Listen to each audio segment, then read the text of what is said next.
Here are 5 things I learned from going to the British Watchmakers Day 2025. At number 5, we have Fears and Studio Underdog dominating the show. Make no bones about it, there was a clear showstopper this year, and it was Fears and Studio Underdog's special edition collaboration.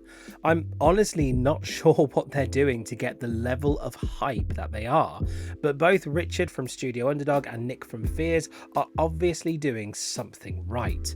Their special edition, dubbed the Gimlet, had people queuing up all around the hall and even onto the street outside, just waiting for the opportunity to get their hands on one. So bravo guys, bravo.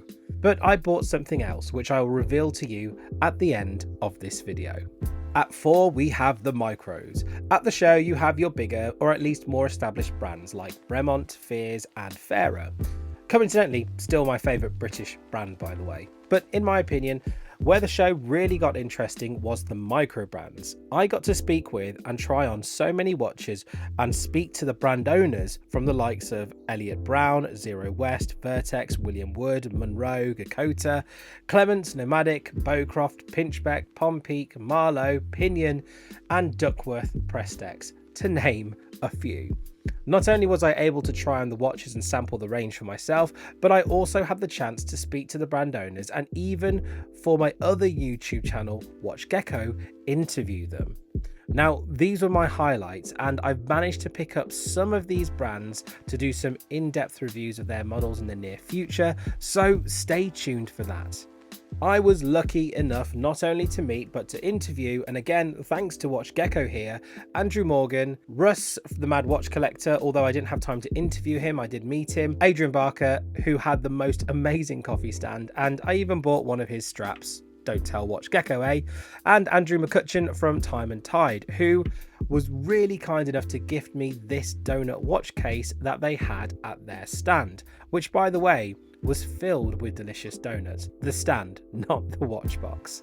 I also met and had catch-ups with Jason the Watch Guy and Kieran from Top Tier Ticker, both absolute legends who I'm looking forward to catching up with very soon. Speaking of top tier influencers, my experience as a lowly influencer was also really positive and surreal. So number 2, it's you guys.